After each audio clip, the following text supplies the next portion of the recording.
Hello. Welcome to episode 17 of the Hybrid Ministries Tech Forum. If you're playing this back at a later time, welcome. If you're with us live on Zoom or on YouTube, we take your questions and comments on our Discord. There's a category named Live Show with channels under it named Live Show and Live Questions. We don't use the Zoom's chat or Q&A feature, except there's a link in there to join the Discord if you haven't already. If you want to invite other people to the show, you can find the Zoom and Discord registration information on our Facebook page. If you're with us live on Zoom, you can stick around after we're done and participate in a post-show where we can have casual conversation, Q&As with open microphones. Now, this is a growing international and multi-faith community, that is, all of you, of course, representing congregation of all sizes and faiths. At the technical level and things that we talk about here, denomination is transparent. We all want to communicate with our communities and do it as effectively as we can. And that's why we're here, to help each other up our game. And we are but one in a related set of communities. Leo here on our panel hosts a show on most Sunday afternoons at 3 o'clock Eastern Time that is technical like ours, but with a special focus on Jewish worship. And Leo, I know you don't have a show this weekend because for some of us, it's a holiday. I do actually have a show this weekend. Oh, you do? Ooh. I do have a show this weekend. Yeah, I do have a show. We're doing Mixed Minuses. Oh, that's right. That's right. Okay. We'll see you there. And there are several other tech-oriented shows that I and some of our panelists contribute to, dedicated to various media production technologies. And you can look for links in the Discord under related shows. And there's more. We have some training opportunities too. Audio training continues on Mondays at 3 p.m. Eastern Time after Memorial Day. So Mark is going to skip this one. It's hosted by Mark Plukas. Joanna is offering sound editing and mixing training in Audacity. So you can check out the training opportunities and announcements in the Discord. And these are these interactive engagement opportunities on Discord, in our show and our post-show, these other shows, and in training classes. This is what really makes these communities work. Did any of us ever think that there would be an international community of church tech people where we could all talk to each other and compare notes and, talk about issues that we're having and how to improve what we do? I mean, this pre-COVID, this never happened, except if you wanted to pay lots of money to go to a once annual convention. I think it happens in Texas somewhere every year. So here we are. Head over to the Discord, engage with others watching the show, enjoy the information being shared, ask questions. You'll get good, reliable answers. It's there all week long, and you'll also find future show agendas, past show recordings, special announcements, and more. So I want to thank everybody. Before we get into it, I want to acknowledge and thank our panelists today: Joanna Lovell in Pennsylvania, Jay Paul in Maryland, Mark Plukas in Massachusetts, Leo Mindell in London. We're welcoming back Crystal Vokes in Florida. Vakes, yes. Vakes. Yay, Crystal. Sorry, Vakes. That's okay. Rob McKinnon in Florida. And we're also welcoming a new panelist today, Tom Kerr, who is in Southwest Virginia. Thank you, everybody. Thank you. And I know that there are a lot of people watching out there, or people who know people out there, who are both knowledgeable in these areas and dedicated to working on or volunteering to help worship technology at your congregation. So if you'd like to contribute to the panel discussion, all you have to do is get here an hour early on Thursdays. We let people join the panel and listen in on our sound checks and our preparations between 6 o'clock and 6:40 Eastern Time. At 6:40, we finalize the panel, and anybody else who comes in can be here to listen. So during the show, attendee microphones have been muted until the post-show. And if you want to ask questions, put them in the Discord. There's also a Discord channel for chats and comments. We do read them. We do respond to them as well. Now, today in the second part of the show, because of the nature of the discussion and the diversity of perspectives and the range of needs and accessibility, we're going to have we're going to invite people to unmute their microphones and join in the discussion from the attendees. So that'll be a special treat. And we'll be talking about caring for our AV team members and, everything that goes around that. But first up, we're going to take a look at one hybrid service that was done recently, how it went, how well it was done. And this was one of Leo's synagogue services. And this was a temporary setup, right, Leo?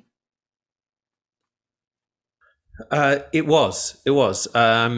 I knew about doing this service approximately 4.5 days before it actually happened. Then when they asked, so loads of notice. And it's at the other side of town. Also, I live north west London, and this was sort of east London. For anybody who can work out where that is, over that side, an hour and a half journey.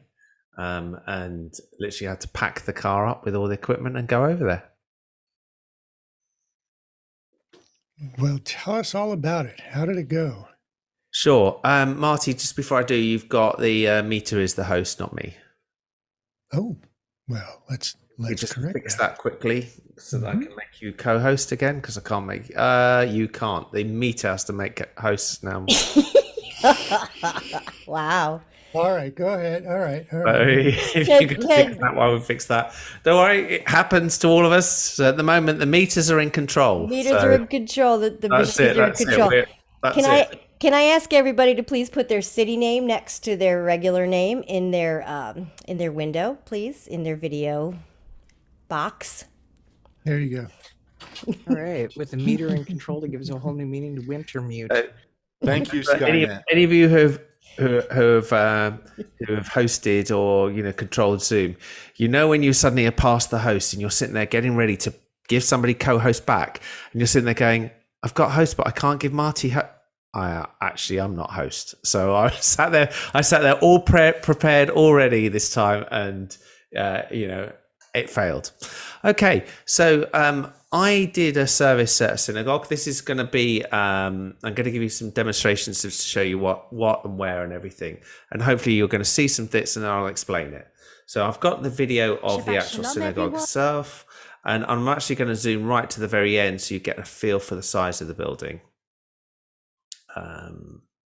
So just about, where are we? Sorry, I've just got to line this up. It's just going to jump, isn't it? Did anybody spotlight? Did you spotlight yourself, Leo, or is it just me? I haven't spotlighted myself. Let me just get to this bit, and then I can do it. There you go. Hold on. Sorry. I just want to get to one bit. There you go. Thank you. Right, let me spotlight myself, or anybody can spotlight me. Oh, I did not know I could do that. I didn't think I can't. Yeah, we can. Yeah, you. Yeah, hold on. Remove all the spotlights and then just spotlight. Yay, there we go. There you go. Spotlight for everybody. Right, let's see. Hello. I'm in the top little corner. So this is the building that you can see. It is a full 360-degree round circle. So all of the people out there who've got to deal with audio will be sitting there in absolute horror. It's a cement building. It's completely circular. Those little things that you can see at the top they are small, like they're windows that are set back. There is a beautiful hole at the top that you can see, which the light comes in, and there is another one there. If you stand in the middle and say your name, you'll be hearing it for about 20 minutes later. You'll still be hearing your name as it bounces around the room. It's beautiful. Just to explain for some of the terminology I may use, the stage in the middle, we call that the bimmer. So if I keep referring to that and you can't understand what I'm using, it's just from the thing. It's the art there. In the US, we call it the beamer. Beamer. And then the piece in the middle there, which is it's in wood and in a purple color, that is their arc in the center. So I'm at the back of the room, and I have got the sound. This is fully on Zoom, as you can see. You can see the logo. Anything that you ever do in Zoom, as you know, ends up with the logo. And what we were doing is that we were having the services were both in the room, and we had a number of people taking parts of the service remote. This synagogue is actually, they've been doing remote services for literally the whole of the lockdown. So they're very, very used to that whole concept of you're next up, we've got a running order, unmute yourself, etc., etc. So we actually didn't do any of that side. What I did was record the in bit here and then had to work out how to make this sound work between the main room and here. The recording you're actually going to hear is actually from Zoom. When you hear this, you're going to say it's a bit echoey. Just remember, the building is the echo. So it has a natural reverb that you're never going to get away from. It actually, literally, it's one of those things where you do not sit on the back pew and whisper about somebody on the other side of the room. Well, Don't it kind do of that. reminds me, the shape and the look, it kind of reminds me of a bass drum. Yeah. But literally, it is a bit scary when you're suddenly realizing they can hear you on the other side of the room. Or a cistern. That means Mark can't go to the service. Yeah, I refer to this as architorture. I think you're absolutely right. I mean, the guy who designed it, it's award-winning building, but for acoustically, it's a nightmare. They're actually talking about putting in the mushrooms that they've got at the Albert Hall in the roof, and they'll know how many it takes to fill it eventually. Fill the Albert Hall. Yeah, exactly. But they because it's really tough. Anyway, okay, enough. Leo, I just have one question. You said this is a perfectly round room, and earlier you said you were in the back. How do you get to the back of a round room? How do you know when you're in the back? I know, right? Okay. I'm sorry. I'll shut up. I know. So this is the rabbi. Lisa, it was her last service because she's moving. You'll see on the right hand, on her right, is a Facebook portal. So we put a Facebook portal there that enabled her to see what everybody else that was on remote. And also, as you know, we've discussed this in the past. By putting in a Facebook portal, joining the meeting bumps up to 720p. So it's a useful thing. So I'm just going to play 2 seconds so you can actually hear. Your heart for the. Hold on. That was good on that. Shabbat Shalom, everyone, and a very warm welcome to our service this morning. Welcome to everybody here in Shul, and how exciting it is to see people in person. I'm delighted that so many of our B'nai Mitzvah. So as she said, this is literally, as I said, this is the first time in coming up on 18 months that most of these people had actually been in this building, and it was sort of a real buzz feeling factor of that. And there's a lot that you're going to have to work on that.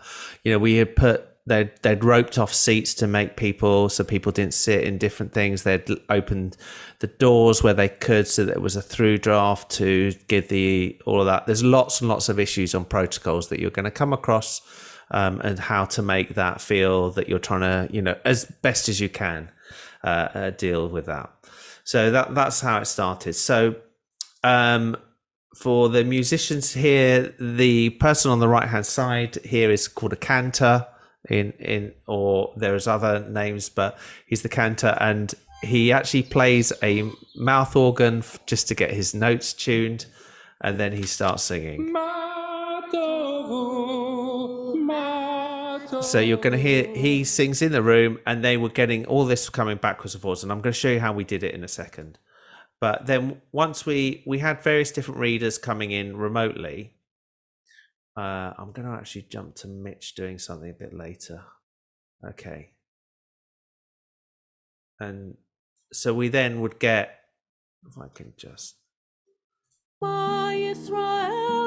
so she's singing from home, and what we had to do is ensure that she could be heard in the room. And although I haven't got the room recording, you know, they were saying this is the best they've heard the room, because they weren't hearing any feedback, they weren't hearing any of it was coming out really clearly. And one of the things that they still continue to do towards the end, although it's a little bit stilted, is they actually sung. So you can see this is how the whole of the gallery, but they actually sung. Oh, Okay. Sorry, it just jumped on me.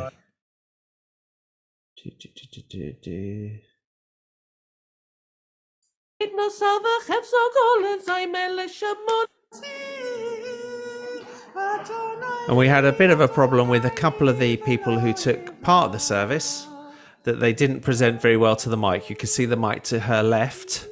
It's not really presenting completely well to the mic, but funnily enough, as I said, this is where this room works, because basically it didn't matter where they stood in the room. If they sung, it picked them up everywhere. So that's how it worked.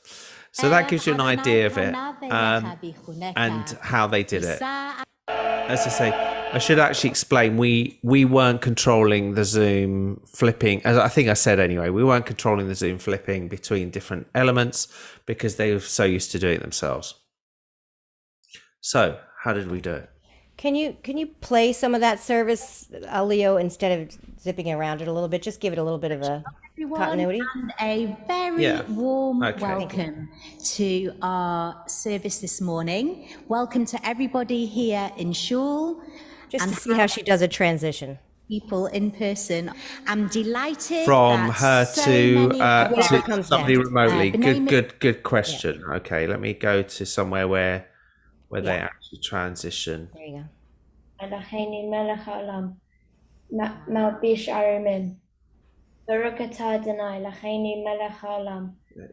to see it. The person who's doing the switching was a little bit slow on some of them. I was going to say, because you can't tell she's talking because she had a mask on, but it's him.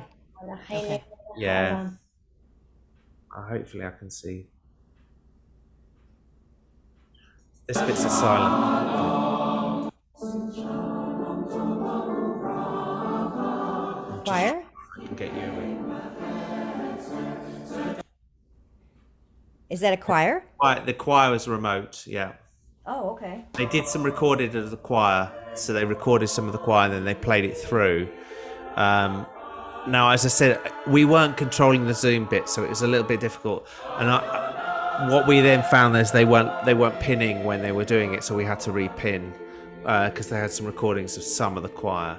So that's not going to show you what you want to see. And just okay, this will.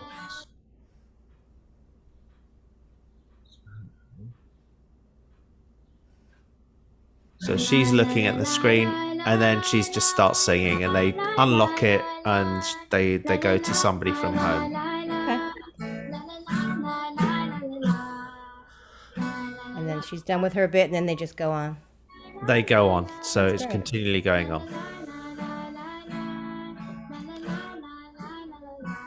Did anybody else have any questions on the actual service? Is there anything in the box on the actual service stuff before I show how it was done? Let me see.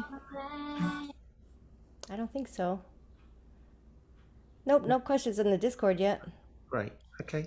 I do have a comment. Okay, please, Jay. So the quality of the audio coming from the sanctuary space, the rabbi, etc., I thought was quite good. Tonally, the microphone sounded good. Direct to reverberant was I was really impressed with what you got, considering the acoustics of the space. Yeah, and bluntly, Jay, when you rock up with a professional audio engineer, my friend Andy, who happens to have recorded for many rock concerts and various different things, and is in complete control of the mixer. Mm-hmm. Yeah, you're absolutely right. They said they've never ever heard their room, even just the people in the room hear the room sound so good. and he just, but if funny enough, as you know, Jay, when you've got a room like that, you either have to lean into it or not. And if you lean in and use the acoustics of the room, and as you know, that reverb and that sort of acoustic bounce can actually hide a lot of issues, because you just make it sound like it's like you're in a room like that. Yeah. So That's true. You just got to make it work for you. Reverb hides a lot of sins. I want to ask what kind of the speaker arrangement it was, but I'm not. Maybe I'll ask. We did touch that. What we actually did. I'll show you. It's in his diagram. It's in your diagram. Let me show you the diagram. So,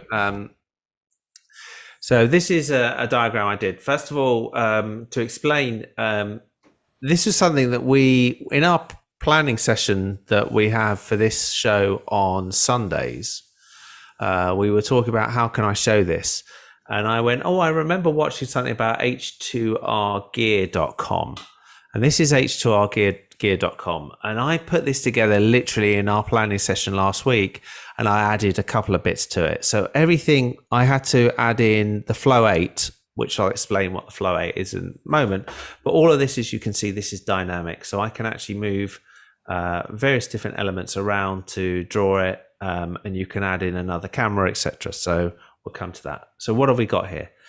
The core here is a Behringer XR18. Behringer XR18 we unplugged all the microphone inputs from the little mixer thing that they had.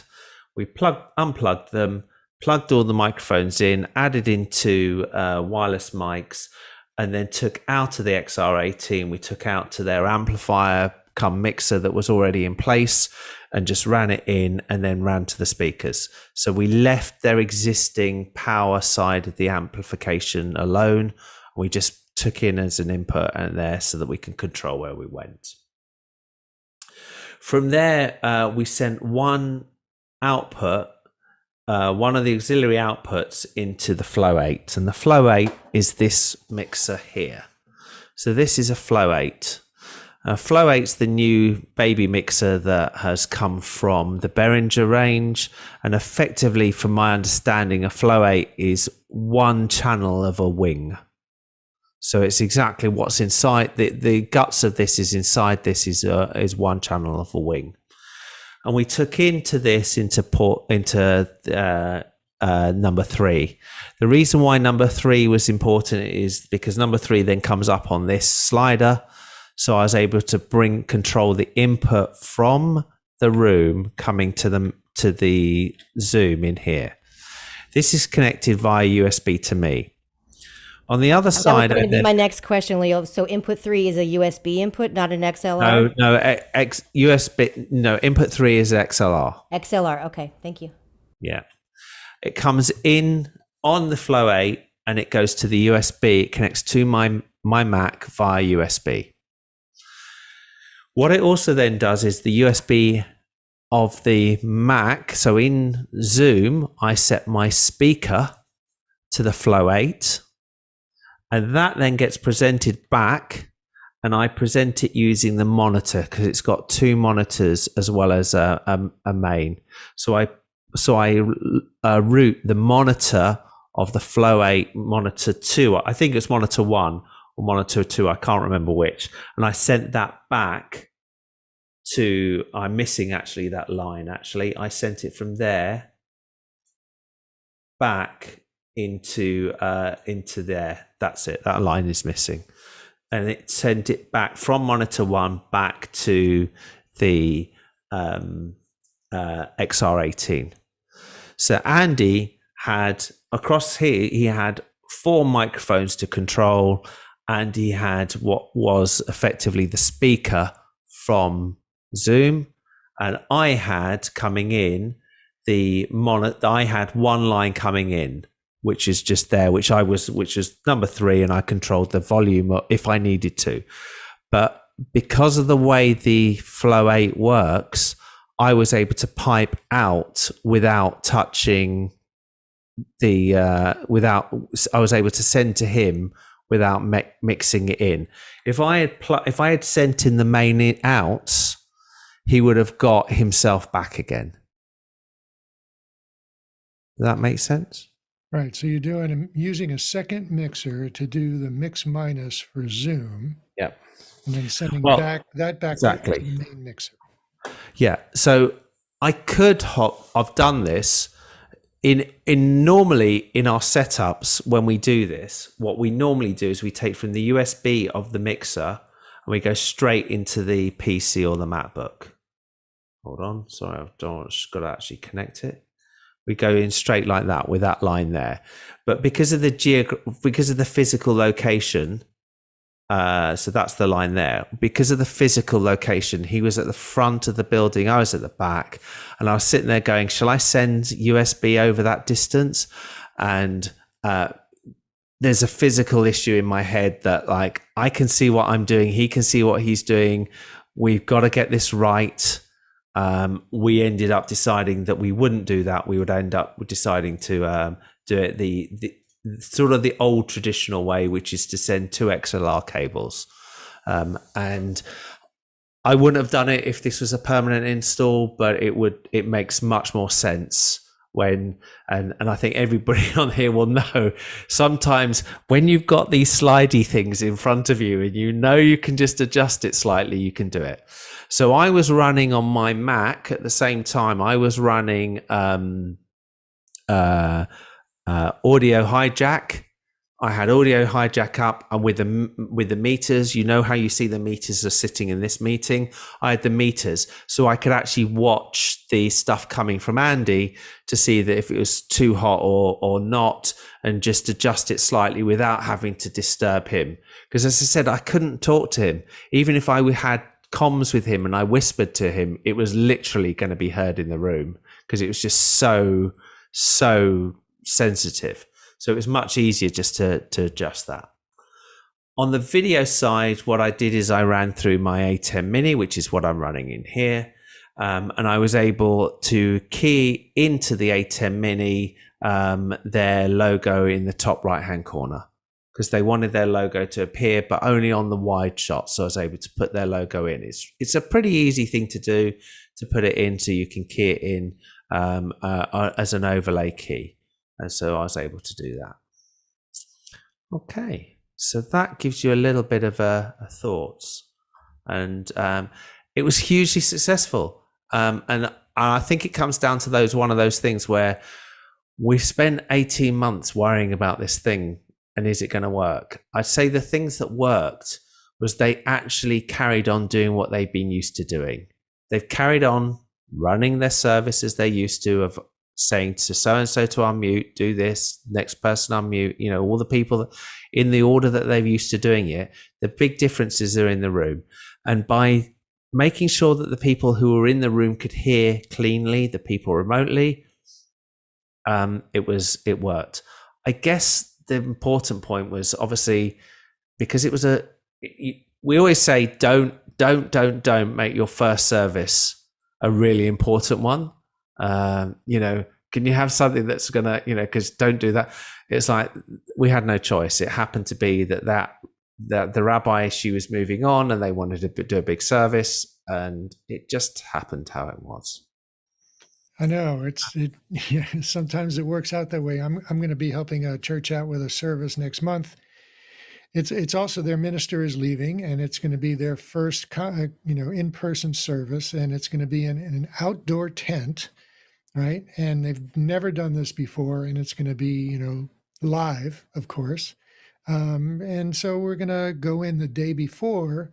We're going to do setup in the morning.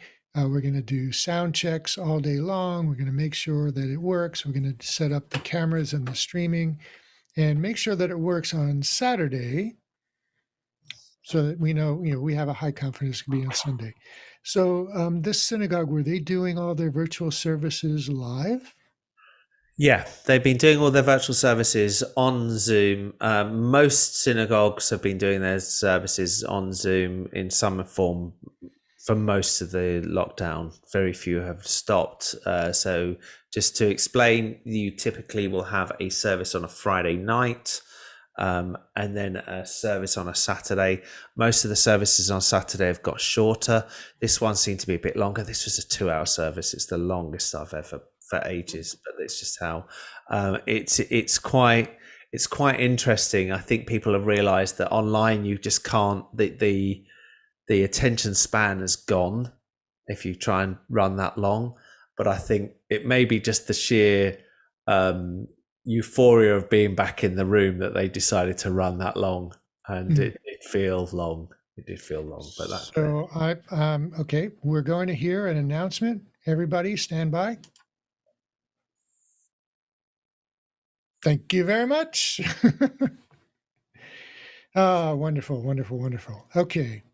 Well, that was really interesting. Thank you, Leo. If there are any questions out there, please put them in. I have a question. Yeah. Where are the speakers, Leo? Where are they in that round room? I'm sorry. Really good question. I'll explain. Speakers are. So if you look at it as you look at it on a clock face, and the bimmer is at the 12 o'clock. The speakers are at 6, 9, and 3. So they're the other. They happen to have doors at those three at 6 o'clock, 9 o'clock, and 3 o'clock, and they are a pair of speakers above their line driven speakers. 40 whatever, it's 110 volt line driven speakers. Excellent. Thank you. Well, so Leo, we actually had to turn them down. That was the biggest problem. They'd been turned up too much. Yeah. So Leo, can you tell the panel or tell the rest of the guests how you went about the day before setting all this stuff up? So we did a site visit on the Wednesday before. We could get in on the Wednesday before. That's the first time we'd ever actually been to the building. We had a look. We then it felt super strange for those of us who've loaded in, loaded out events and everything for ages. It just felt really weird loading up the car, and you just couldn't find half the things that you normally lay your hands on in 10 seconds when you're doing this. We got there and on the Friday, and we spent I think about 8 hours prep, and you normally wouldn't have spent that long on a job this size, but it just felt all a bit strange and different. But the main things we ended up having to do was ring out the room, listen to it all, and then Andy then had to balance every single mic up, as you can imagine, to get it's like none of it had been tuned before. People might want to know what ringing out the room is. Yeah, I was just going to say. I'm actually going to pass that on to somebody who can explain it better than me. Does his name begin with J? Yeah. Jay can explain how he would ring out that room. Well, Jay would have walked away from the job when he saw it on the walkthrough. Yeah, well, I mean, it's long known that that rooms really can only be equalized by bulldozers and dynamite. So when we talk about ringing out a room, ringing is finding the point where the system starts to regenerate in terms of feedback, where when you start pushing a fader, feedback generally doesn't happen all at once. Triggers for feedback are going to happen generally at different frequencies, and so if the question is how do you ring it out, one method for rendering a room usable, so where you can increase microphone gain to a safe level, is to find that frequency, feedback frequency, and then using the equalizer to reduce it.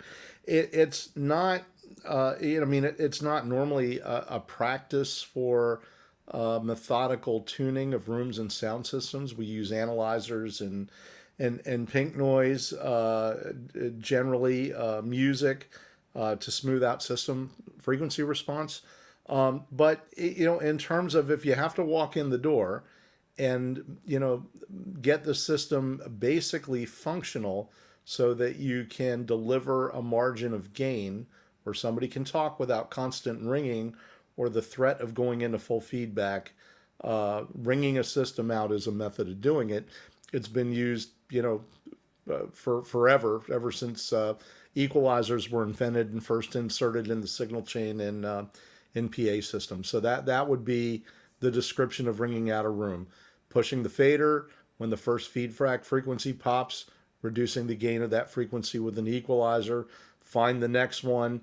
You can't go on ad infinitum because ultimately your equalizer will have you'll have reduced the level of everything, and you won't really have anything functionally useful in terms of tone quality or performance when you're done. Does that answer the question?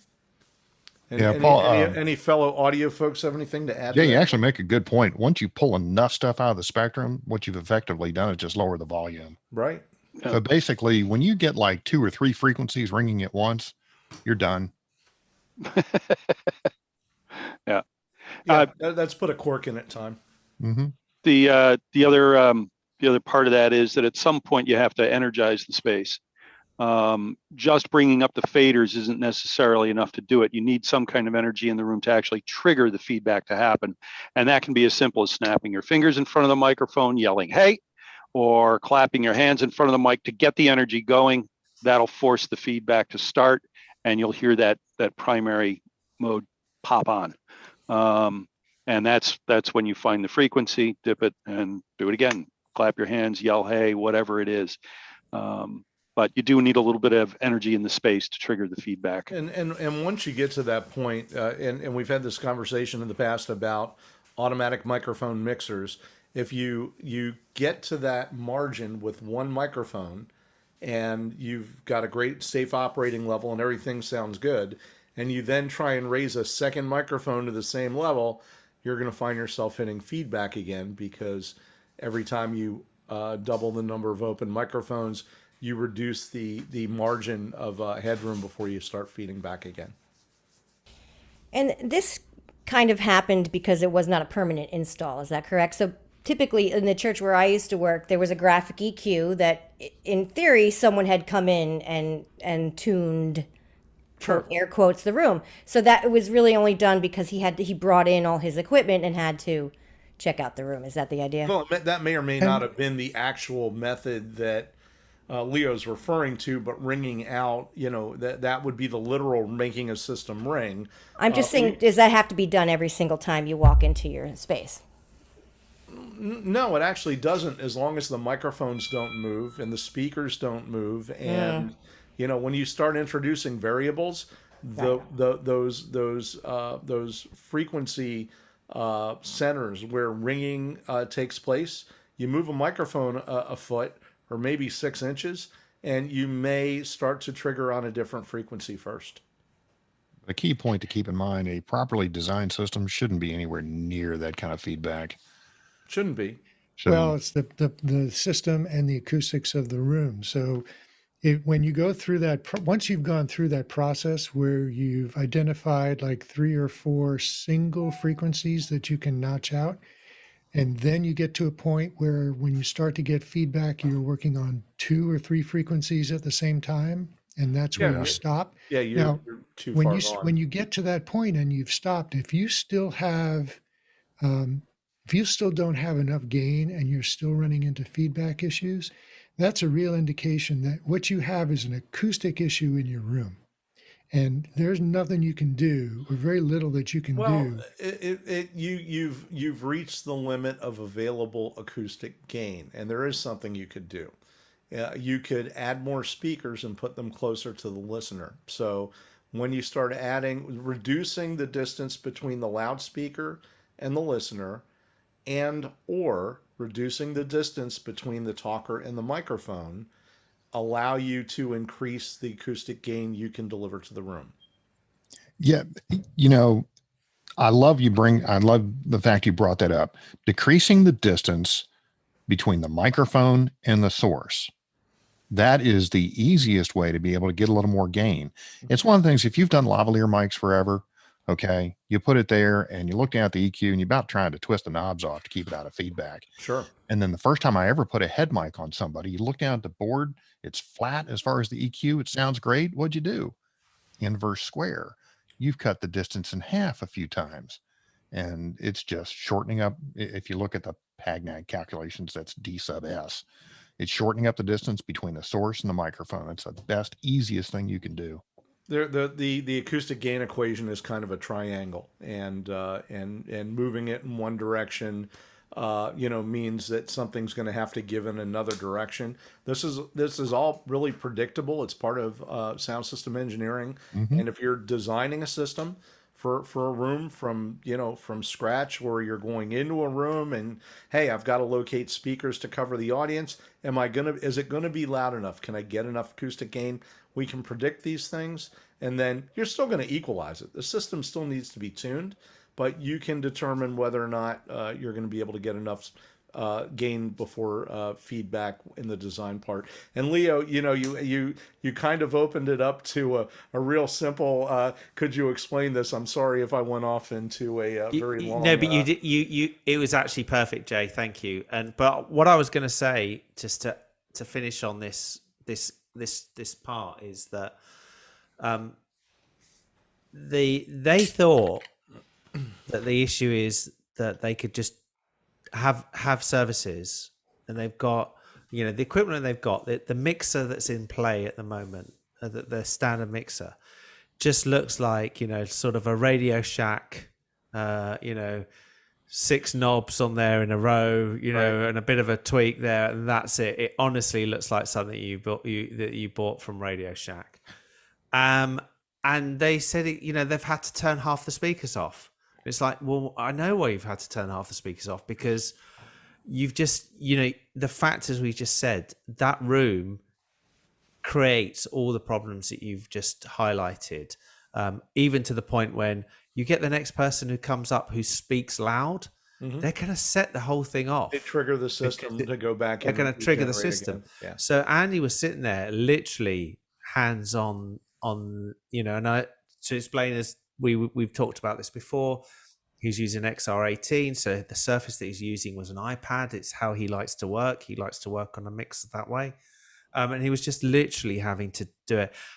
I wouldn't say there is points in the service that we did hit, but because he was literally fingers on, he just dropped it out as it happened. And the bit that even makes it even harder, bear in mind, is that everything that's coming from Zoom doesn't originate in the room. So if we don't we don't send it out, that it's coming externally. So we have to push it out the speakers. So consequently, it has to come out the speakers, and he has to then make sure that the mics are not picking up. Actually, the problem we had, the rabbi started singing along to the music of Remote. And as we all know, that doesn't actually really help, because she's singing out of time. She thinks she's singing in time, and we're like, quietly, it's like, Lisa, we're just dropping you off here. I'm sorry. Right. I'm sorry, Duck but the we just have to duck her out. But there you go. Look, so this is going to be some exciting times ahead, everybody. So and everybody reacted the same way when you just said that, Leo. Everybody was like, "Oh no, the minister did what?" Singing. So they know. She did. That's it. They know exactly what she's like. Hit the Linda McCartney button. Can I lay just one little bit of philosophy in here on this? And that would simply be, it is better to make people strain a little bit to hear than it is to send a system into feedback because you want a little more gain. Yeah. People will remember the feedback.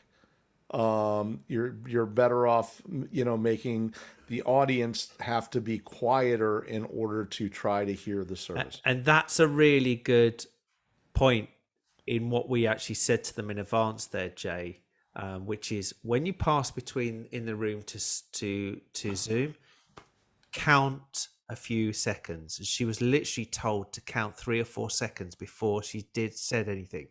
Because we've worked with some other people, literally, the minute you pass over, they're like saying, "Can you unmute? Have you unmuted?" Like this. It's like, just let it happen. It's a service. It doesn't have to happen like like you like an orchestra where you're literally going, hit that triangle now. It's like you can let it happen, and you will need to do that. But I'm sure most of you who are watching have got that, and you're familiar with that in your own services at the moment. Great. And we're going to leave this topic here. We have covered things like loudspeakers and room acoustics, and the shape of sound that comes out of the loudspeaker needs to be a certain shape to cover the area of audience members that people need to hear it. And we didn't cover like round rooms.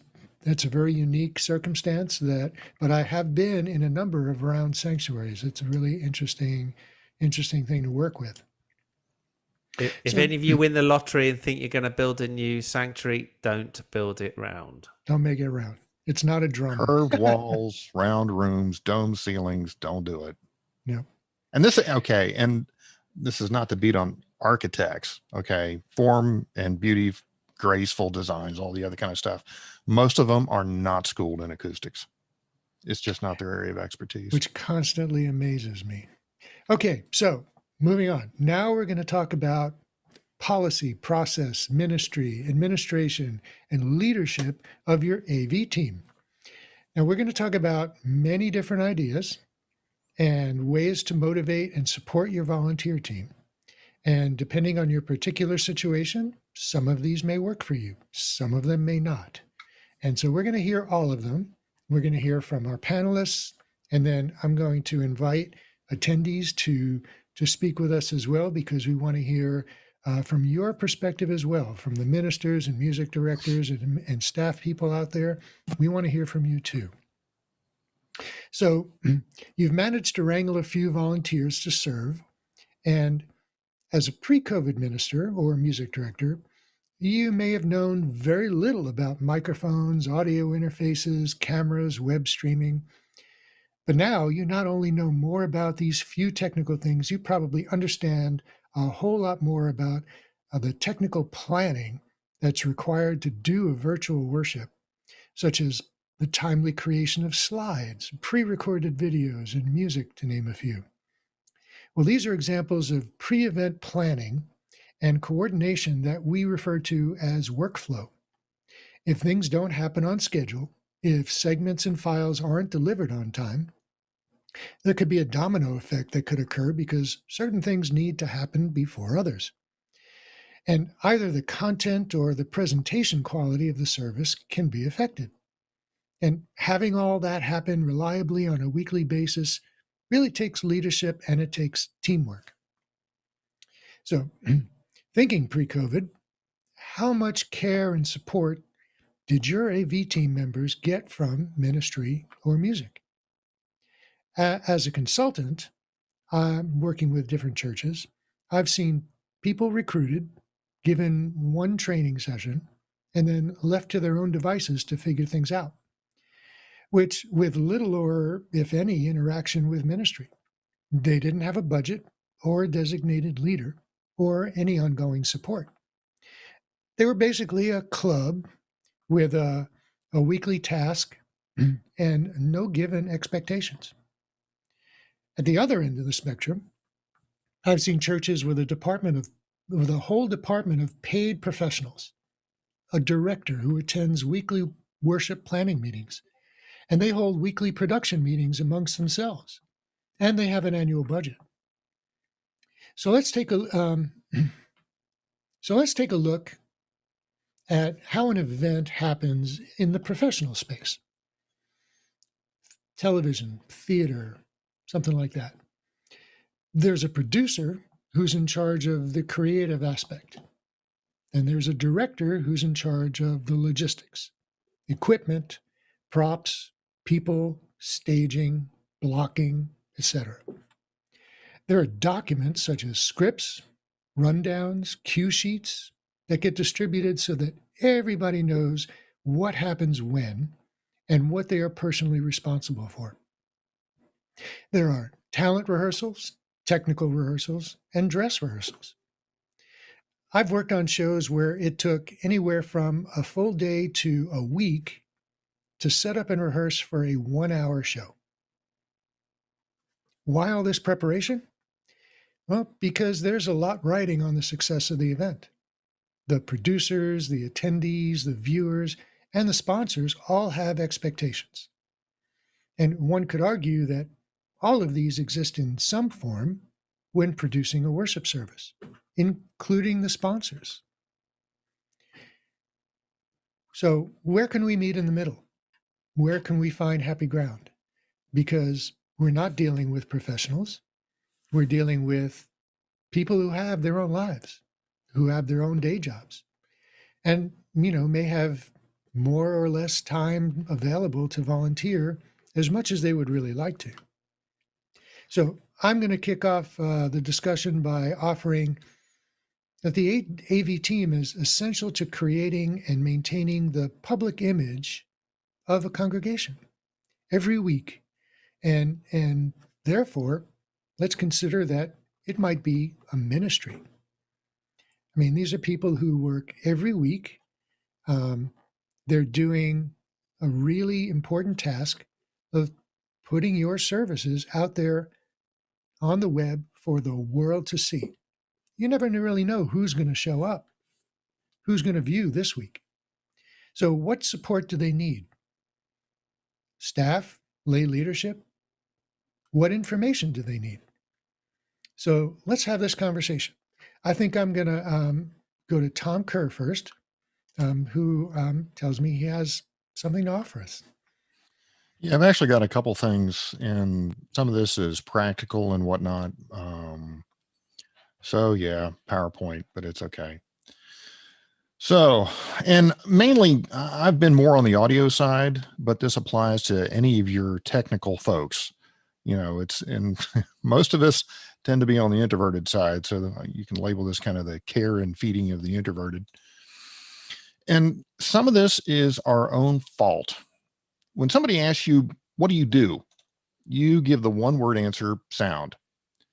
Now, if I said engineer, and I don't mean the definition of engineer that gets so loosely tossed around, I mean a legitimate engineer that has a degree, they're licensed by the state, and they can stamp drawings. So there's a difference in perception between a bona fide engineer and some person that just does sound. How about using a variety of transducers, techniques, signal processors, and spectrum shaping tools? I use my developed professional, artistic, and technical skills to blend and craft an auditory experience. I love it. I love it. I don't just do sound, okay? But nobody knows that. And this is, again, perception. If you tell somebody that you do AV, nobody has a clue what you do, and you instantly become the most boring person at the party. Okay, so this is our own problem. All right, I'm going to give you two areas that created friction for me over the years. Now, if you're a church leader, respect their day job. Your working hours as church staff is not the time to talk with me about church-related issues. From 8 to 6 or whatever their working hours are, those hours belong to their employer. I actually had to tell one church to stop calling me during my work hours. Okay. Be aware that they have families and possibly more going on that you may not be aware of. This is especially tough if they have small children at home. Okay. These folks need to coordinate around jobs, schooling, sports, and just plain family time. At one point, I had 2 jobs, 2 small children, leading the audio ministry team. All the while, we were running 2 Sunday morning services and 1 Sunday evening service. This was in addition to all the other events in the church building that I couldn't keep up with it. Okay. And I wasn't doing all the tech stuff. I was just trying to schedule people and do some of it. All right. Another practical note, put the mix location where they can hear. That's a big thing, but also, and sometimes this doesn't get the recognition it deserves, it keeps your sound or technical team from feeling isolated from the rest of the congregation, from the rest of the members. All right, so let's set some expectations. You really can't expect full-time paid professional skills from a part-time unpaid volunteer. Hang on, Tom. I want to go step back to something you just said. Put the mix location where they can hear. So I've seen mixing desks put in some pretty unusual spaces, like in a different room. Oh yeah. Okay. Here's a practical. You've got a projector in a room. All right. Go out into that hallway out there and focus the projector for me. What? You can't do it. Why not? Well, can't see the projector. Same thing with audio.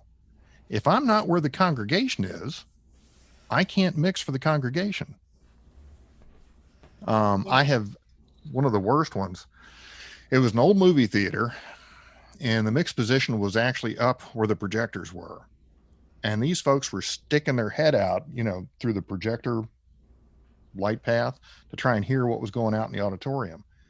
Just ridiculous stuff. I've seen it isolated in rooms with glass and everything else. That's fine if you're doing a broadcast feed, but not if you're trying to mix for the auditorium for the congregation. And like you said, it makes them feel like they're part of the congregation. Yes. And that they can be seen and they can see both. Yeah. The only drawback really is you get a lot of people that'll come up to you and comment on the sound one way or another. Yeah. Tell you how to do your job. You know what? I'll take that over feeling like nobody even knows I'm up here. Right. Up in the crow's nest. Gotcha. Well, not only see, but they can feel.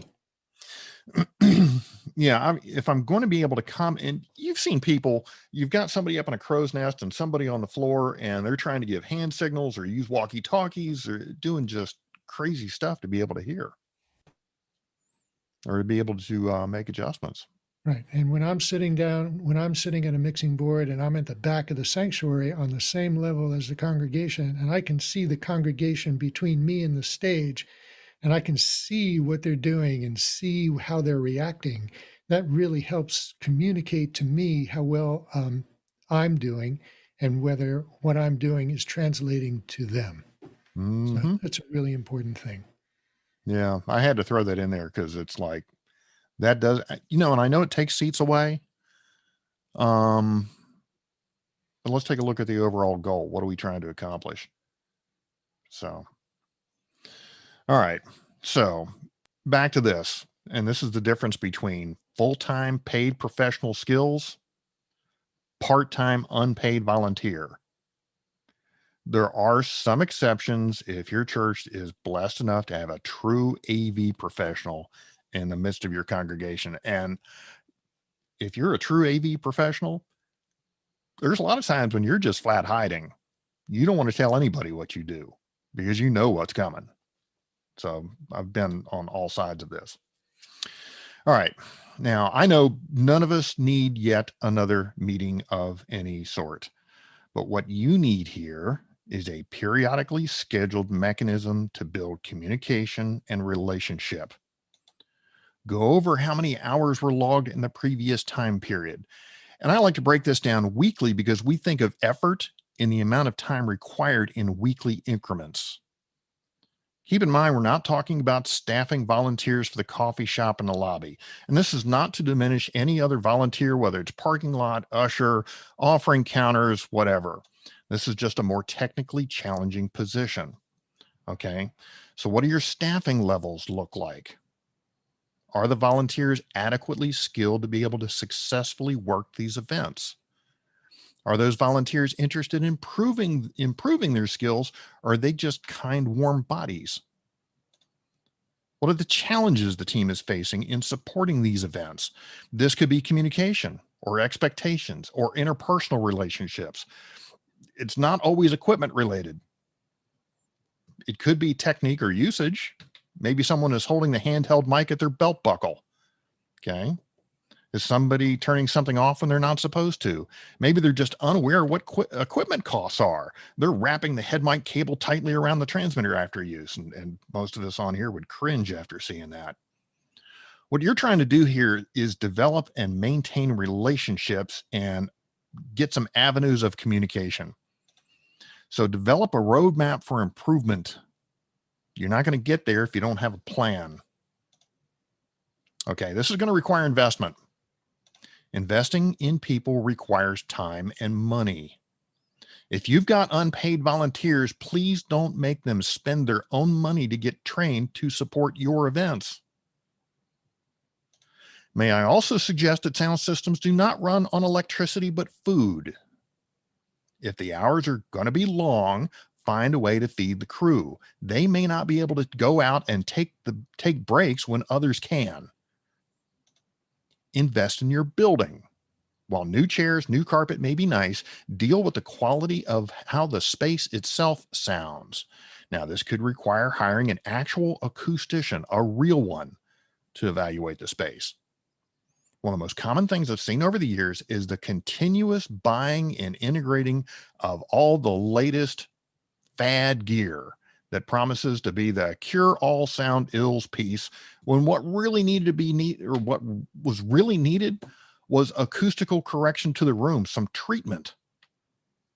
Because once the sound leaves the loudspeaker, it's out in the wild. Tame that environment first. And budget. Don't start everything with a dollar figure. Lastly, stuff wears out and fails. Create a budget for periodic maintenance and the eventual equipment upgrades. To reinforce the idea of budgeting, here are a couple of actual quotes. Have no budget.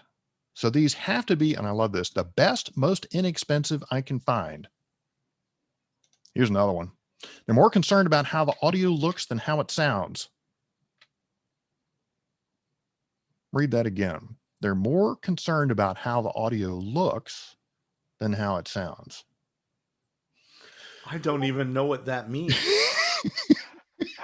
I have my own interpretation for my days selling hi-fi. We were told, and this is a really cynical view to take, but it worked every time. If a man and a woman walk in to buy a stereo from you, you talk to the woman, you get her approval on the looks of the loudspeakers, the looks of the gear, because he's not getting anything unless she likes the way it's going to look in her house. Well, thanks for taking us back to the 1950s. Yeah, that's how it used to be, Mark. That was 1980. Yeah. I used to buy a car based on the sound I know. system. It was a really cynical view, but you know.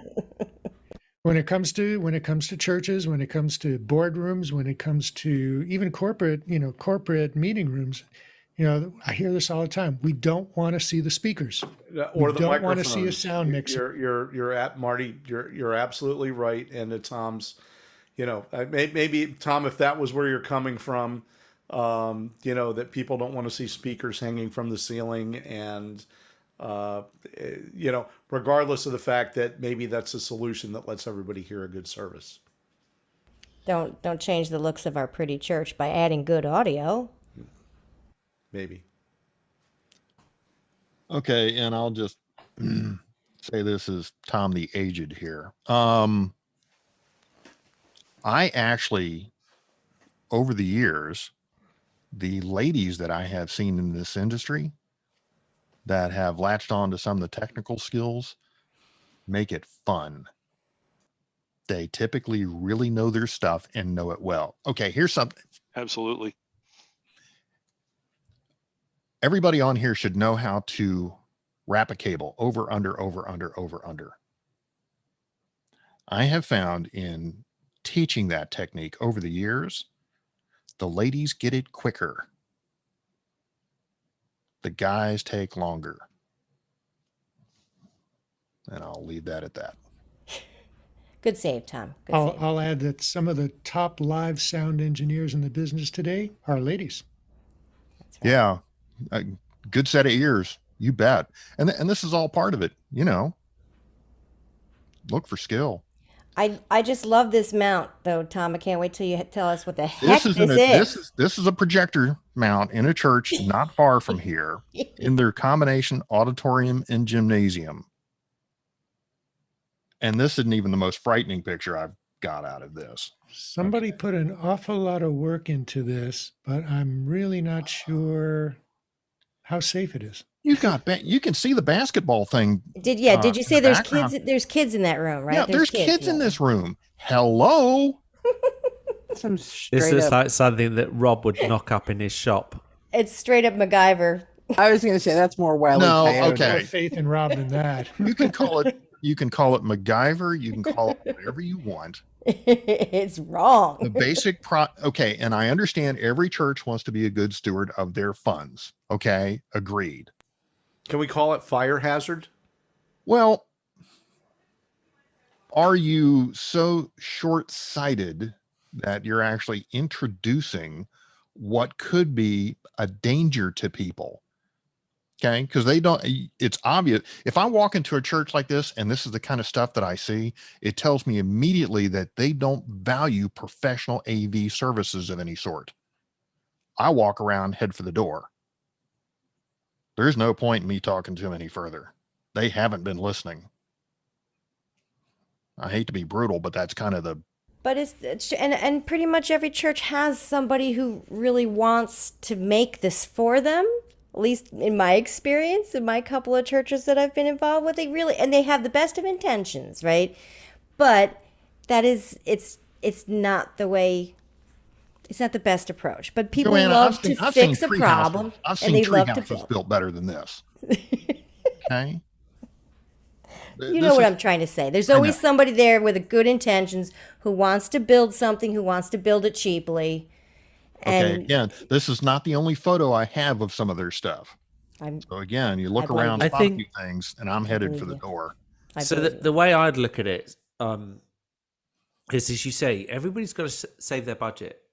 But it's actually the presentation. I was involved heavily with the Scout Association, and one of the things that we had a group that had a reasonable amount of money.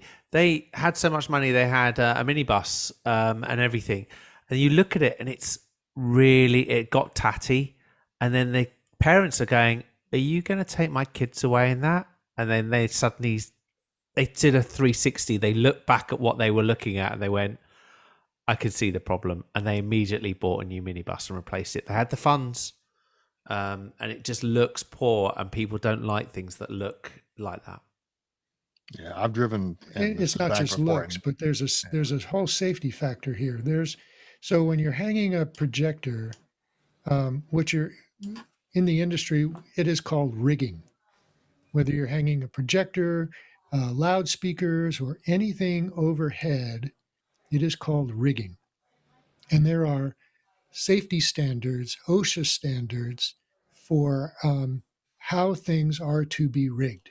So we've all probably heard stories and seen news reports about live concerts outside or even inside where there was a wind blowing and the stage collapsed and everything fell down on the musicians, and some of them have been seriously hurt or killed. Or there's an earthquake and something that was hung up from the ceiling fell down. And maybe we've been in some bars and clubs, and we see these fairly large wooden heavy loudspeakers hung up by a chain. These are not safe applications. These are not safe rigging practices. There are standards for this. There is hardware that is specifically made and rated for the weight that is to be suspended. And if you aren't even aware of these things, you can be creating a serious liability issue, a serious injury hazard. Mm-hmm. It's serious. It is. To be taken seriously. And sometimes people don't know what they don't know. This is in the same auditorium, by the way. I appreciate their commitment to trying to solve a problem without spending money, but there was no adult supervision. No. Or actually, I should say there was nobody who had an awareness of professional standards and practices for installation of AV gear. Right. And it reminded me of, and I'm sure you're familiar with the Sound Reinforcement Handbook by Yamaha, right? So there was a companion, and I happened to run out and grab my copy of that book right here. Oh, very nice. There was a companion book called Sound Reinforcement for Worship. Yes. And one of the things that was described within the book was LAR, or looks about right, and then a very enthusiastic but not very knowledgeable volunteer named Wilbur, who was going to, attend to making sure that, the AV needs were met. And Wilbur didn't know what was right or proper, or have a general knowledge of the industry. So everything for Wilbur was looks about right. And I think that I'm sure every congregation probably has somebody who kind of reaches beyond their capability in terms of knowledge, but maybe they're the only person who's enthusiastic about helping solve a problem. And not every congregation has somebody who's a professional in the industry.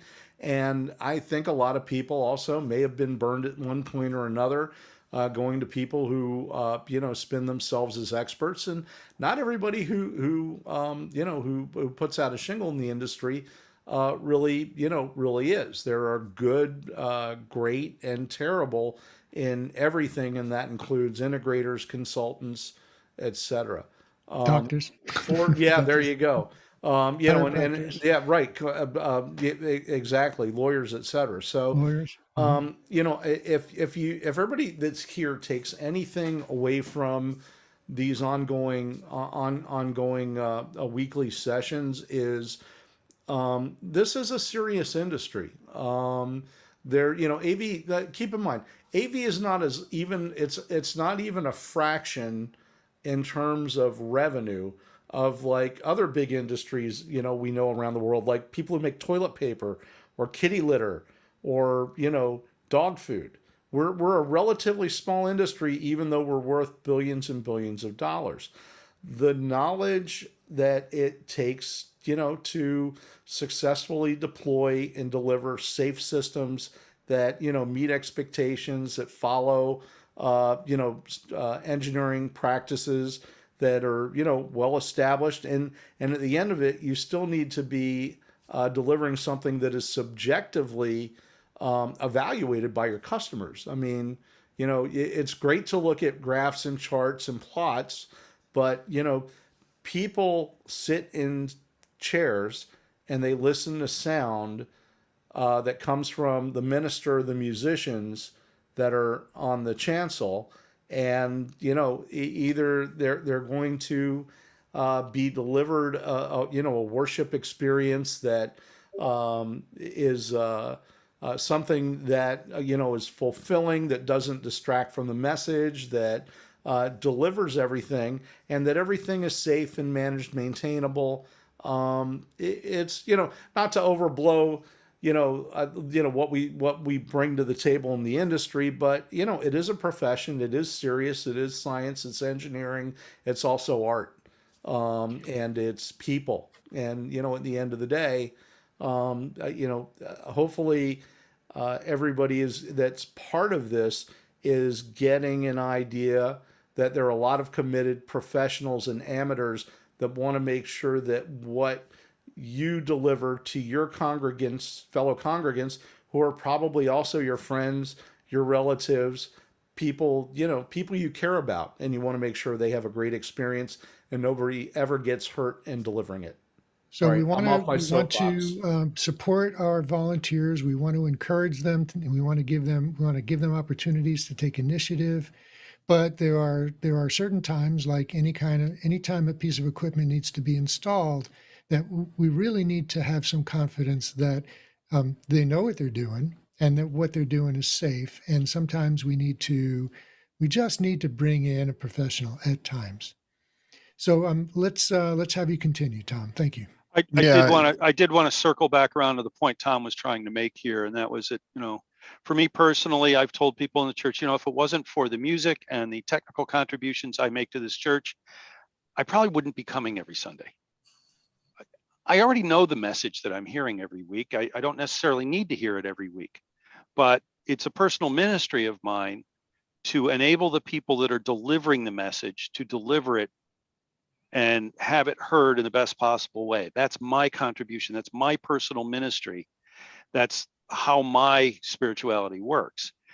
If people if I don't feel like the board, the minister, the congregation value what it is I'm doing for them every week by putting my all into making the musicians sound terrific and making sure the lighting is right, if I don't feel like people recognize that, I just, I'll stay home and work on my garden. And I know that's a little self-serving, but when you're dealing with your volunteers need to feel like their contribution is being appreciated and valued. And what, the thing that Tom is pointing out here is that's an indication that this organization didn't necessarily value the AV infrastructure enough. Well, I just don't think they had a proper viewpoint of what professional AV actually brings. Yeah. They just look at the dollars and go, Right. oh my gosh, this is so expensive. Right. We're going to have to do this ourselves. But like you said, you walking in as a volunteer, when you see that, you go, yeah, I really don't want to be part of this because there's not an appreciation of what this really takes. Oh, actually, when I see something like, I was speaking more as a vendor, as an integrator. Oh, okay. As an integrator, no. Yeah. Yeah. Next. So sorry. I just wanted to bring that back around. That's all. Our industry has just like the IT industry has certifications in networking and all the other kind of stuff and security and the whole bit. Okay. You got your Cisco certs, your CompTIA certs, all the other stuff. Our industry has certifications. We have general certs. We have certifications in design. We have certifications in installation. There are rigging certifications out there. I mean, there's a host of those kinds of things where people have gone forth and gotten the education and worked hard to get their certifications for this. So I'm right. So I don't want to spend too much time on that part of it because we're talking about volunteers, we're talking about supporting the volunteers, and we're talking to the ministers, music directors, and staff. So and I want to hear from them, I want to give them an opportunity to speak as well. So carry on with your presentation. Right. Thanks. So if your stuff looks like this, get help, seriously. Or if this is all you can afford, you probably need to reevaluate what you're doing. And as much as I loathe forms, bureaucracy, red tape, and the like, you really need to develop an event request form. And notice I said request. Just because somebody wants to do something doesn't necessarily mean that it can happen. Now, I threw this together this afternoon, again, being a volunteer, okay, with this. I haven't had time to put this in a polished format, but here are some things that you can, develop your own list, okay? Somebody wants to have an event. Complete and submit this form 30 days in advance, 3 months in advance if you've got a larger production, okay, whatever period of time that, it works for you. You need the event coordinator and contact info, their availability, so you can have a pre-planning meeting, all the event requirements, what room, date, start time, end time, presenters, media, what form. Not all media can, okay, if somebody wanders in with a cassette deck, that may not be supported anymore. Okay, your music, is this going to be live, recorded? Do you need recording? You're going to be streaming? Any special lighting? And basically the rest of this gets completed by your tech team rep. When is the pre-planning meeting held? Okay. Do you have an event schedule? Do you have an order of service or an order of event? Any additional equipment required to pull this off? Is the proposed additional equipment compatible with what you already have? Estimated cost to rent or get the equipment. Estimated crew required. Estimated time required. Okay. You have to arrive early, get mics out, get things fired up, maybe reset the stage, whatever the case may be. What's the departure time? When are you going to get out of there? Other work and estimated hours required, total hours. How much effort is this going to take to try and pull this off? When we talked about this pre-meeting, Jay actually added a couple of really good things here. Can this event be supported using in-house resources and crew? Yes or no? Will outside contractors need to be hired to make this event successful? Yes or no? Should we do this event? Yes or no? There's a question nobody ever asked. Should we even do it? And somebody has to sign off on this. So somebody's responsible. Now, if you're doing live music, who's leading this and what's their contact info? Sound check and rehearsal, those are two separate things. Sound check is for the sound guy. Rehearsals for the band. They're not one and the same thing. Okay. Need time for both. I need stage plots. How are things going to be arranged? Get a list of your lead and background vocals and instruments and everything else. Okay. I've got a couple humorous notes down here. No tambourines permitted. And you will be responsible for repair and or replacement due to mic drops. So just some basic things there. So those are just some things I was thinking about with the event request form. So tech support. I saw one time an announcement go out from one of the social action committees at church. A month in advance, we're going to have this big film screening. There's going to be a film screening with guest speakers, and it's going to be public is invited, a whole big thing. And I'm the AV team leader, and nobody said anything to me about this, and I'm waiting. And, we've had past film screenings where we've rented a big screen because we don't own one, rented a big 10-foot wide screen, and we did have a projector, but, everything needs to be set up and organized in advance. Tested. Got to make sure that screen is available. There's a cost for renting that screen. 3 days. So I'm watching this and I'm waiting. And 3 days before the event, I get an email. We didn't think about talking to you. Well, this is why you do all this ahead of time, because you may not have been available or on vacation or who knows what. And then, maybe the skill level, you don't have a deep pool to work with. These things have to be planned ahead of time. Worst case basis, maybe the date has to move. But this is why you do these periodic check-ins, okay? So that you can develop these avenues of communication and relationship. It's the same thing with everything else that we do in our industry. So much of it is based upon relationship. The only way you're going to get relationship is get your face in front of another face and spend some time. All right. So this goes beyond just the setup, operation, and strike. Meetings, planning, budgeting, learning, and this not just software, but technique, professional training.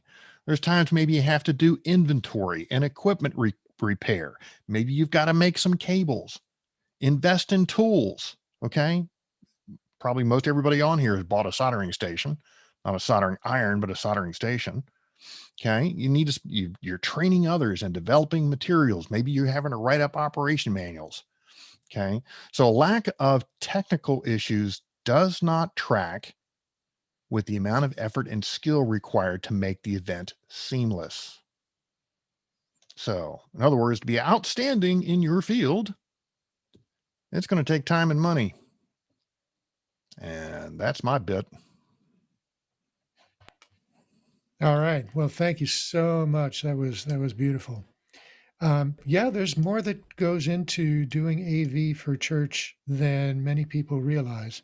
And people work hard at it. I mean, we have dedicated volunteers who spend lots and lots of time that they don't talk about, and nobody else is there, so nobody sees them and they don't know about it. And they don't really like to, they don't really want to self-aggrandize them, and they're not looking for accolades.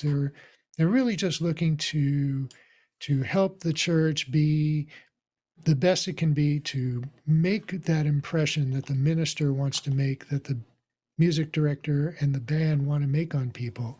It doesn't just happen. It takes time, it takes people, it takes money. And we need to recognize that, keep that in mind, and support them, bring them into the planning meetings so that we can give them the opportunity to provide feedback about, as a worship team, we're planning on doing this special event. Your AV people can say, well, there's a problem with that.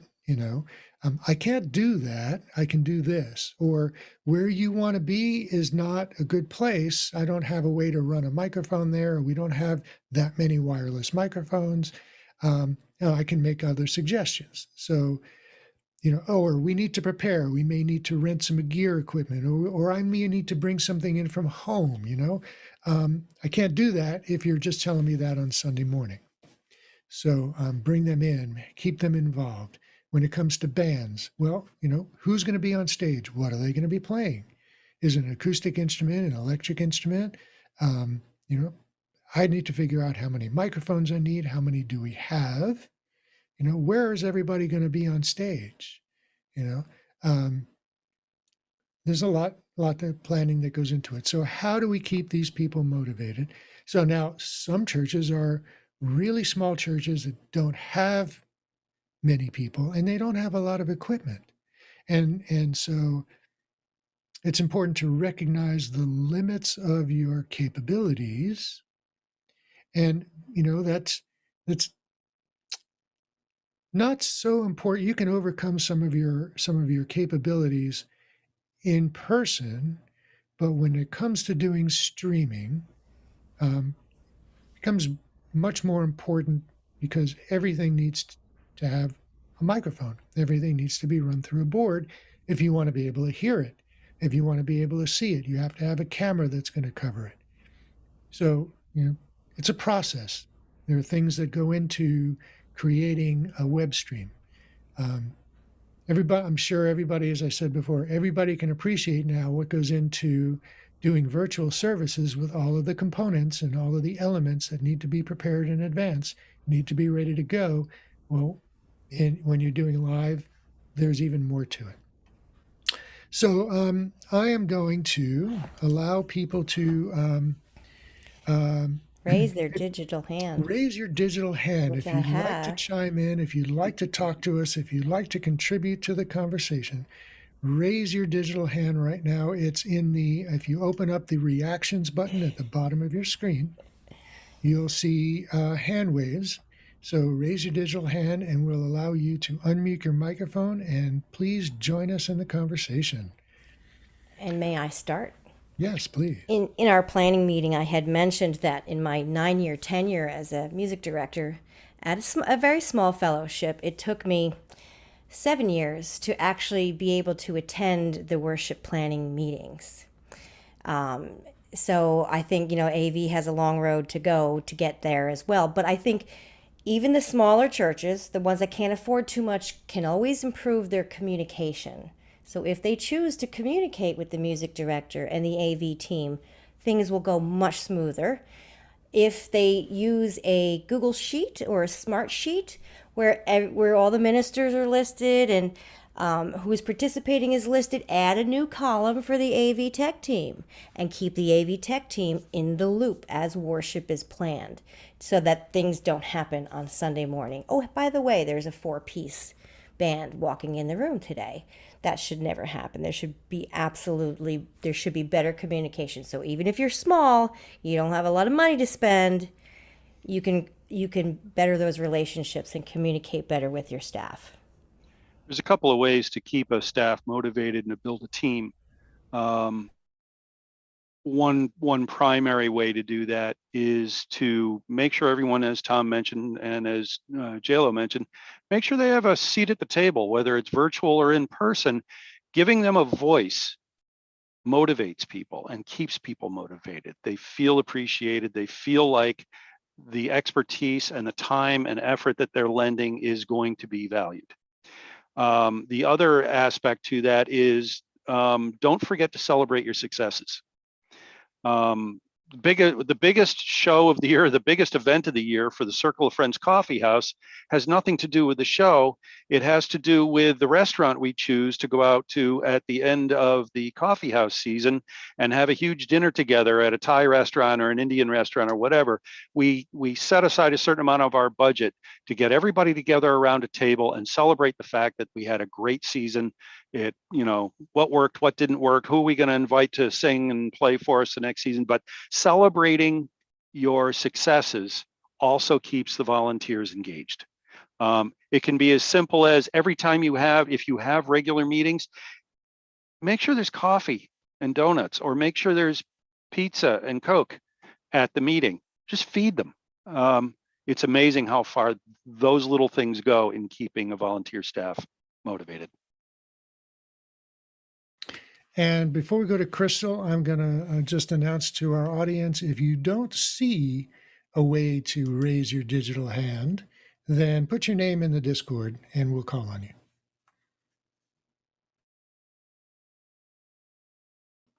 Crystal, you're muted. I was just waiting to see if I was cleared. I would say one thing with regard to church specifically. We're dealing with church situations, and one of the big things is spiritual nourishment. You've got to spiritually nourish your tech team, and that's by giving them the bandwidth to work together and kind of getting out of their way sometimes. That's a big deal. Because a lot of people come in and they've got just enough knowledge to be dangerous. And I love you when you do that, but please kind of be willing to step back and let the team do what they need to do sometimes. So. Yeah, and as a volunteer, I'll go back to Clint Eastwood and Dirty Harry. A man has got to know his limitations. There may be times when you just have to say, I can't, or no. And that sucks when you have to. Yeah, it's not what you want to do. I can tell you, you're talking about taking care of your team. I can tell you when I was doing the 2 jobs with the small kids at home and everything else. And Mark, it's great to have a dinner, but I can tell you at that point in my life, I would have much preferred cash rather than seriously, rather than another evening away from home, because I was already doing the 2 jobs and the church audio and everything else. At that point, cash would have meant more. Or get me a gift certificate to a restaurant and send me and my family out to dinner some night as a thank you. Michael Kyer. Michael, you wanted to chime in? Yeah, I do. Can everybody hear me? Yep. Okay. One of the things for our small group has been these side channels, the Zoom channel or Discord, just to have a place where the team can complain together. That team building comes to this. Yeah, it's been the most delightful thing once we got people kind of on it. And I wanted to use it, more in a general sense with everybody, but it was really where that team kind of kicked into it. It's been, as far as the community building aspect of it, for the team itself, it really sort of distributes that we can kind of communicate over the course of the week.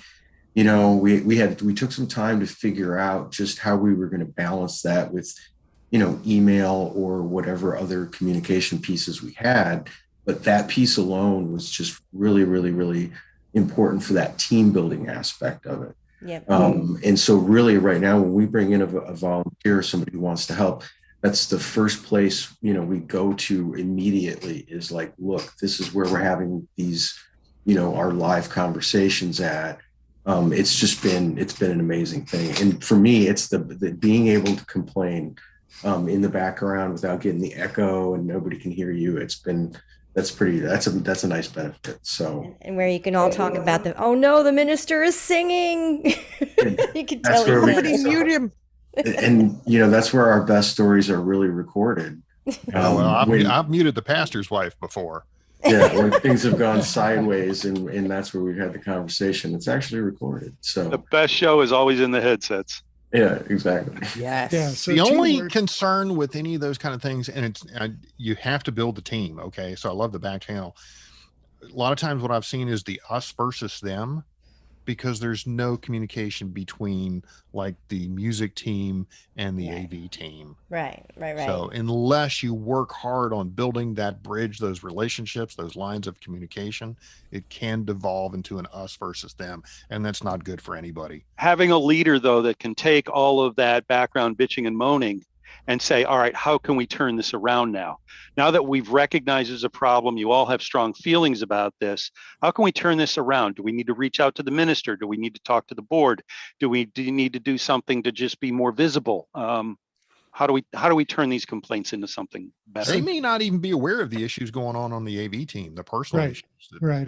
Folks So are there's a couple of things here. So there's a team spirit amongst the AV people. They need to be able to communicate amongst themselves. They need to be able to build the trust and build a team so that they can figure out who has strengths and weaknesses, and be able to share information, be able to help educate each other, and egg each other on to challenge each other to do better. And then there's leadership. Now, there's several, what kind of leadership works best? There's delegated leadership, from within the team. And that can work if that person has the ability and the opportunity to create liaisonships, to create communication, to create relationships with the worship team. There's staff leadership, which I personally think is a better way to go, because that really shows a commitment from the staff and church leadership to the AV team by providing them with leadership. And that leadership coming from staff means that they are attending staff meetings and worship meetings, and that person, and music committee meetings, and that person can then communicate everything that needs to be known about upcoming worship services to the AV team. Like when you have large events, like holiday events, right? Christmas, Easter, whatever. There are additional components that come into those, and special arrangements and special staging and stuff. And you can be sure that ministry is thinking about those in the middle of the summertime or by the end of the summertime. And if AV doesn't have an opportunity to share in that information, then they're coming late to the game, and they know that, they feel that. So having a staff leader also provides information back to church leadership about what the AV team needs. Do they need training? Do we have some new volunteers that need training? Do we have to bring in somebody to provide training? Do we need, how's our budget doing? Or how much budget do we need? And who's communicating that back to the board? Those are the things that team leadership, particularly staff leadership, can provide that homegrown leadership from the team may not be able to provide. Questions in the Jay has his hand up. So let's take Keith Miller. Matt had his hand up first. Sorry. Yep, It's Matt first, and then Keith. Okay. Mm-hmm. Okay, Matt. I'm just weighing in here, hoping I'm unmuted and all that good stuff. You are. You are. We can hear you from Excellent. Mexico. And we still want a trip. Well, actually, I'm in North Carolina right now, but where the weather is good too. I just wanted to note that we've had great success building a surprisingly large team of folks doing the AV stuff, and really most of the credit in terms of getting people on board goes to one of the other AV volunteers, not to me, although I'm recognizing that because as the minister, it's been in forefront in my mind, that probably transfers over to all these people who realize that that I see the job as important, and the board and all those groups see this job as important. But the thing I want to say is that for a lot of these folks, it is, in addition to a way to give back, it is a social outlet. This is a congregation that's mostly older people, mostly retired. And it's been an opportunity for admittedly mostly guys to learn something new, to be involved in an area that they probably never thought they would touch. And they're really grooving on that. And so we're trying to encourage that sort of thing, continue to listen to them, those kind of things. But but yeah, it's become a social outlet as well as an opportunity to serve. And that's enough for me right now. And Matt, do you see them as a ministry, or can you see them as a ministry, that their contribution to your services is a ministry on their own? Oh yeah, absolutely. Seriously. Awesome. That's great. Practically everything we're doing is a ministry in one way or another. So righto. Thank you. Keith. Okay.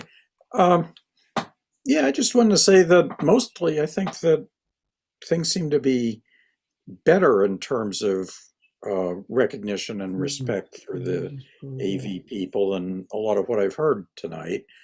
For instance, I attended General Assembly for the first time ever this past summer.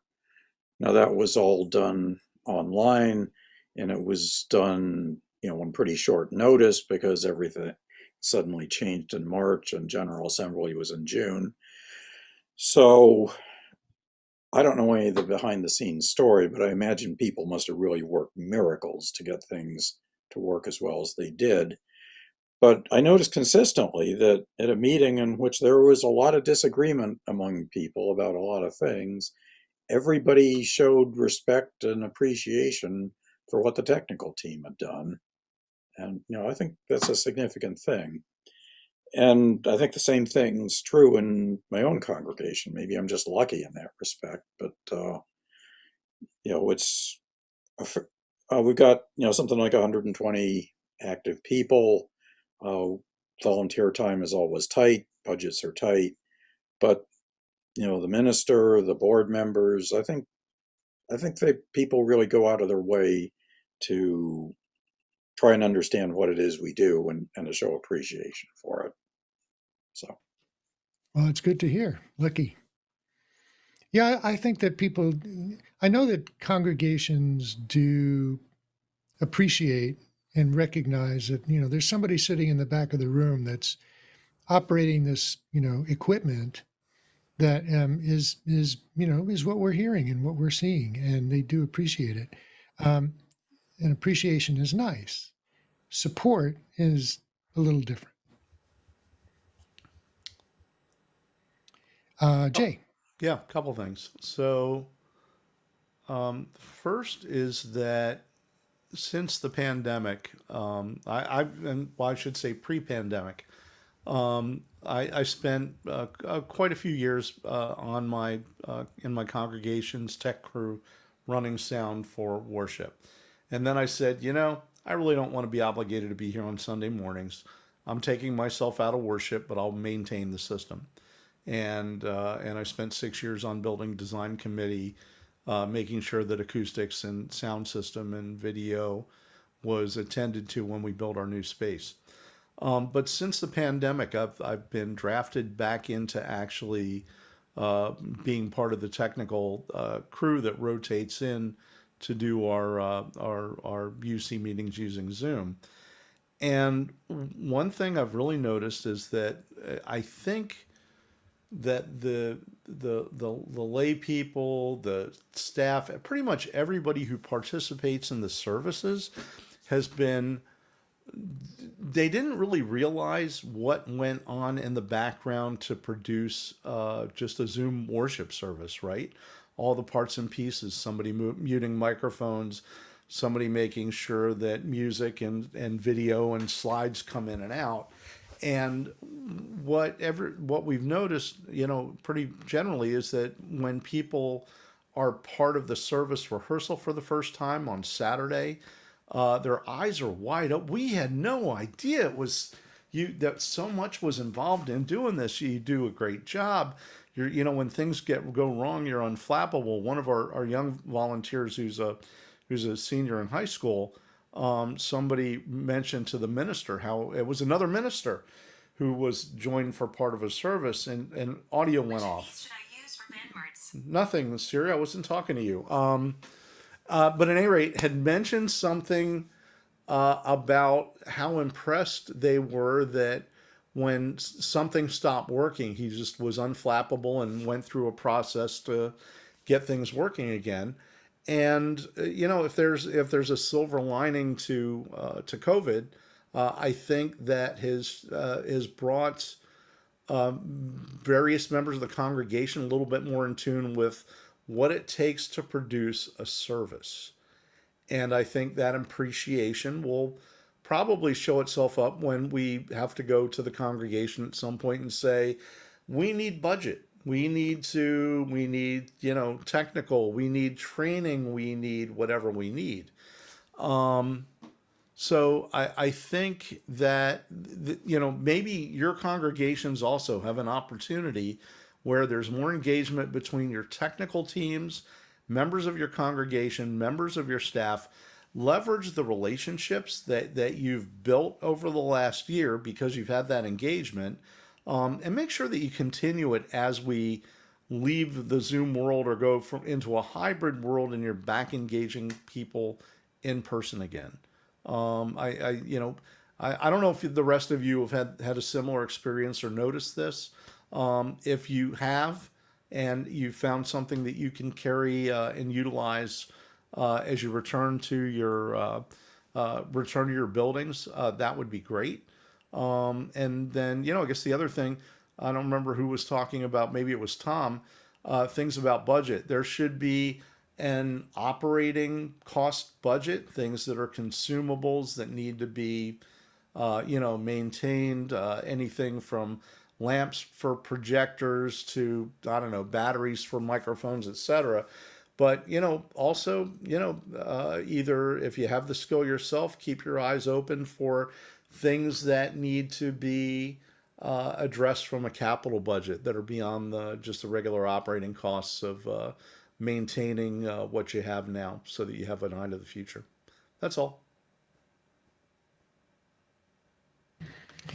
All right. And there's another aspect to this that I just like to bring to the fore, maybe for discussion. Size of your congregation.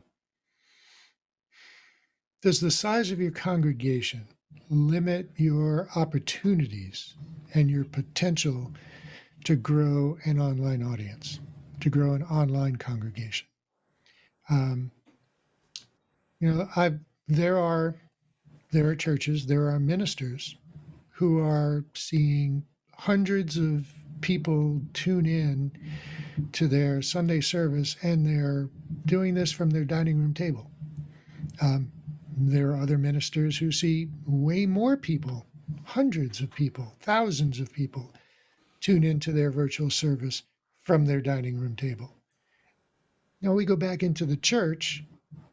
Why should that be any different? As a matter of fact, you have more capabilities to provide better content, more visuals, more music, more exciting things that you could provide to your viewers that will attract even more people. So, I just think about some of the churches who tell me that, we're only going to have 10 people watching anyway. It's not really that important that we, spend a lot on this technology or put a lot of effort into this. And I'm thinking, wow, is it really?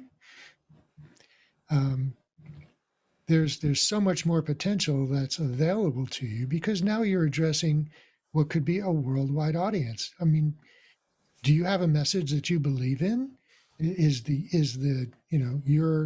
your denomination something that really that you believe is worth spreading the word about? And this is your opportunity to do it. I mean, I'm trying not to be condescending in any way whatsoever. Everybody has their own ministry, and you have your own members that you have to minister to. But there's real potential out there, and if it's only you who can take advantage of it. I agree. Can I come in on that quickly? Absolutely. So I had this really interesting conversation with a couple of rabbis recently, and they were questioning why some of them have actually been doing live streaming for a number of months or almost a year, and others are just cotting on to it now and are now like rushing to it because we're opening up again. And the argument is actually the ones who've been doing it well and doing it for a long time are actually the ones who can present and actually have a message to deliver. And spending the money on the equipment is not going to make those that aren't good at it better. And they're going to have to sit there. And there was a really interesting article on a Jewish magazine about this. It's like they're going to have to look at what they do and whether what they do is relevant and if it's delivered in a relevant thing, because they're just going to find they're not going to be there.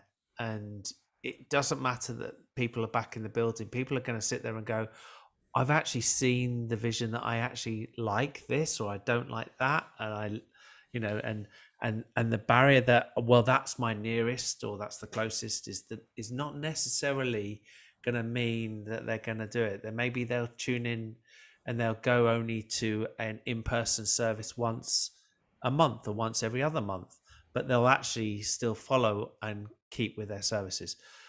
Does that mean the mega churches are going to win? No, because I actually personally find that sort of big mega church style service impersonal to me.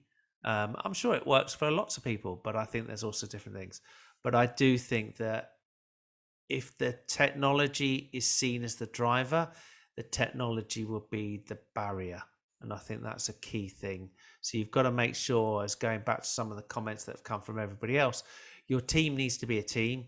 Your team needs to deliver something that works together as a team, so that the minister who's up the front there is part of the team, and they're not sitting there dictating to the team to unmute that person or do this, or that they are hiding away or they sound poor. I mean, I can tell you now that sound every single time is the number one driver to whether it doesn't matter how good you look. The pyrotechnics can be superb, but if you can't hear them, the rest of it's irrelevant. That was my comments. I want to reinforce your point. Thank you, Leo, because it does not contradict what I was saying, and that point is that the technology itself doesn't do anything for you. The technology itself doesn't do anything. It's how you use the technology. That's important, and that takes some skill, takes some learning. There's a learning curve. There's a presentation. I mean, everybody who stands in front of an audience learns how to do public speaking. And it's a very simple technology. It's a podium. It's you. It's the audience, and the online technology. There's some things in between you and the audience, but it's still your presentation. Extending that though, Marty, to the people in this group who are doing this ministry, namely providing the technology, operating the technology, a person's skills can be increased by the technology, but it's really based on the people operating it. When the person standing in the pulpit can feel completely relaxed and confident that their technical people have it handled, it frees their mind. It frees a lot of anxieties. They become a lot more comfortable with what they're doing. I've had people tell me, you know what, Mark, you make it so easy because we just know you're going to hit those cues. We know you've got it handled. No matter what happens, we know you're going to pull off. We know the choir's going to sound great. And it makes them feel so much more comfortable. They give a better performance. And that's so true. That's true. But on the other end of that is when it's because you've set the expectation that you can handle anything that's thrown at you on Sunday morning, where Tom was trying to make the point where it really should try to be planned ahead of time. Because you're so good at what you do, you can handle it. You got it. But do you know what I mean? Like you really need to kind of set that boundary and say you'd really prefer not to be surprised on a Sunday. Oh, absolutely. They Crystal try not to surprise me either. Crystal wants to get in on this. Let's let her do. I was just going to say, I'm actually totally in agreement with Mark. One of the things I find really good, and I'm a big fan of rehearsal. I've stressed that if you don't show up at rehearsal, it doesn't happen. If you don't have that plan to me ahead of it, it doesn't happen. If you don't give me the script ahead of time, I don't know when the cues are, it doesn't happen. So I've got all the planning ahead of time. But when you nail it and your team nails it, there is no better feeling in the world. Period. End of story. Yeah, I said this before during the pre-show. This was actually 2 nights ago. Small graduation in a warehouse. It was a construction kind of thing. Okay, 2 loudspeakers, one, I think it was 12 or 16 channel mixer, 1 microphone, and for the entire time, the level was too low. It was muddy. It was digital clipping. It was a bad connection going into the microphone the entire evening. No skill. So you can take somebody that's skilled and you can give them substandard equipment and they can pull off an event seamlessly and it's going to be fine. But you have to invest if you want a professional result, you're going to have to invest in training the folks. I was a little different in that I had my own side business doing all these kind of things. This is the other thing too with volunteers. A lot of times they never get a chance to practice the skill outside of those 4 same walls every week. So, I did all sorts of stuff. So getting back to at the last moment, you can handle almost anything that gets thrown at you. That's also not a license for them not to communicate their needs ahead of time. So even though you can, doesn't mean you should. And to your point, Tom, a lot of people don't get the opportunity to operate the equipment outside of the services themselves. Right. They don't get to rehearse or practice. And if it's a rotating staff, they might only get to touch the gear once a month. And it's going to be hard to develop skills if you only do something once a month. Yeah. Right. And that's where team meetings and training comes in really valuable. Absolutely. All right. Well, we've hit the 2-hour mark. That's been fabulous. We can continue this conversation after we close out the show. And I want to thank our panelists and our guests today for such a wonderful conversation. Hope that you've really found our time together valuable, informative, enlightening, enriching, energizing, and motivating. Watch the Discord for agendas and upcoming shows where you can find recordings of past shows to review, announcements about upcoming events. This is new ground for a lot of us. We've not done this before.